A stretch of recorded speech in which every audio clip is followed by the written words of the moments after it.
Bonjour, c'est Crypto et j'espère que vous allez bien. Aujourd'hui, on va parler de CKB, la crypto de Nervos Network. On va faire une petite update sur le projet, où il en est, et ensuite on va se projeter sur les graphiques pour voir le retracement qu'on a eu, si on est dans une zone de rechargement ou non, et quelles sont les perspectives d'évolution pour ce projet qui ressort d'une zone très compliquée. On explique tout ça tout de suite.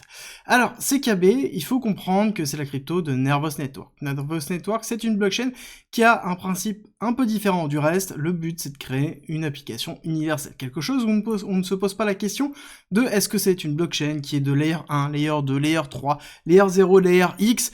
On ne se pose pas de questions techniques, on parle tout simplement d'application universelle, quelque chose dans lequel il y a de l'interopérabilité. On ne se pose pas la question de est-ce que je dois déposer mes cryptos dans telle ou telle wallet.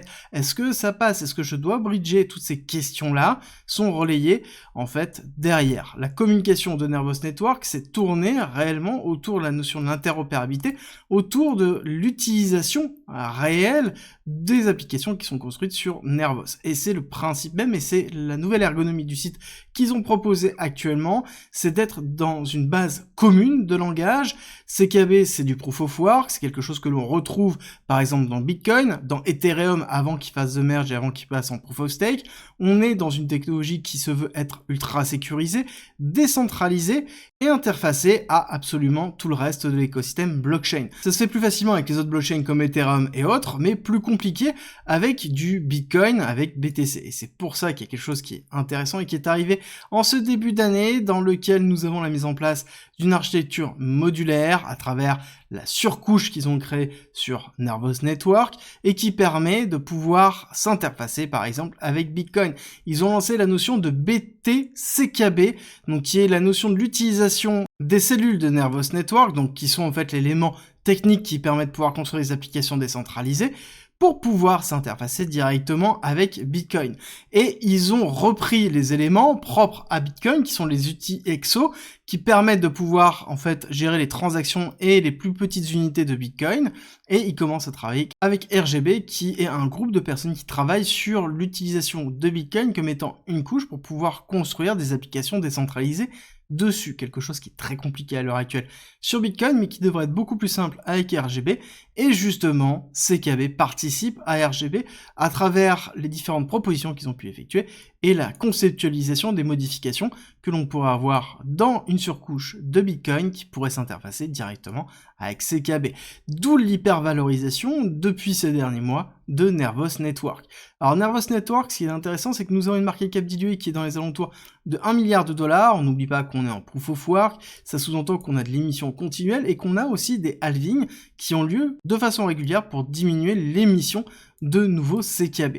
Techniquement, nous avons terminé pas mal de choses, ça va être très intéressant. Nous avons terminé une première phase de distribution, dans laquelle nous avons fait ici l'arrêt de latence haussière en BCARST, plutôt classique, et on est en train de se diriger vers le sign of weakness, qui est ici cette zone-là, dans laquelle nous avons eu une accumulation de week-off, où on a globalement oscillé entre 0,06 et le plus bas qui a été 0,02. Toute cette zone, c'est ce qu'on appelle un range d'accumulation dans lequel principalement le cours se stabilise et on a en fait des périodes d'achat massifs. C'est ici où la majorité des personnes ont acheté en fait du CKB et c'est pour ça que je vous présentais régulièrement le projet durant cette période. Ensuite, on a eu la rupture qui a été très violente, hein. On voit qu'on a eu une première phase de rupture avec une petite accumulation ici, cassure, retest, réaccélération, et on voit que la zone de rupture a été violente à partir du moment où on a cassé les 0,07 au niveau de CKB. Ensuite, on a fait un arrêt lorsqu'on a retesté ici la période d'UST, qui est la zone de consolidation de novembre 2021, qui est plutôt classique. Beaucoup de personnes étaient bloquées dans cette zone-là, et je vous avais dit que lorsqu'on est arrivé dans cette zone-là, on allait se stabiliser, et c'est exactement ce qui s'est passé dans les 0,021, et on voit qu'on a eu première zone de retracement, deuxième zone de retest, et ensuite on est en train de retravailler le CKB. Ici, ça s'appelle une réaccumulation de week-off. C'est une zone dans laquelle, tout simplement, on fait du ranging, on consolide le cours avant de pouvoir repartir à la hausse. Donc pour moi, CKB, on est toujours bien parti, on n'a pas eu de retracement très fort, et on est dans une phase de respiration qui est plutôt classique.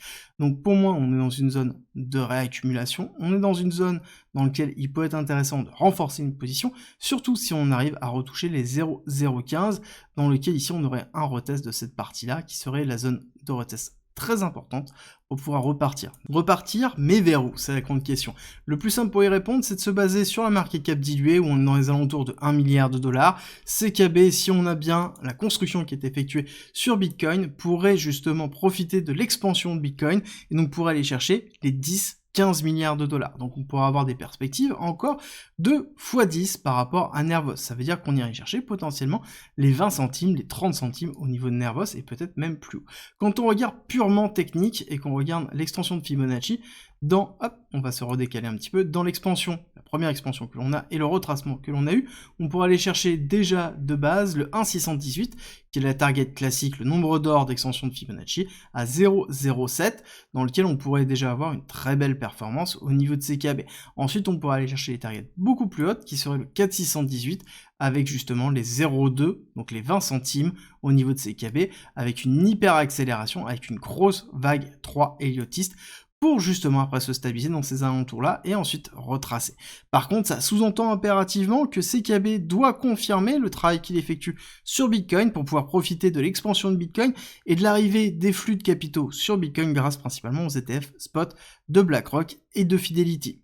Si vous vous posez des questions sur comment gérer cette partie psychologique qui est compliquée, gérer vos achats, gérer surtout vos ventes, comment sortir et sécuriser vos profits, vous inquiétez pas, je vous ai fait un guide 100% gratuit en commentaire en description si ça vous intéresse. Et si cette vidéo, vous l'avez appréciée et que vous voulez me soutenir, c'est très simple, likez, partagez et abonnez-vous. Et on se retrouve très vite pour une nouvelle vidéo.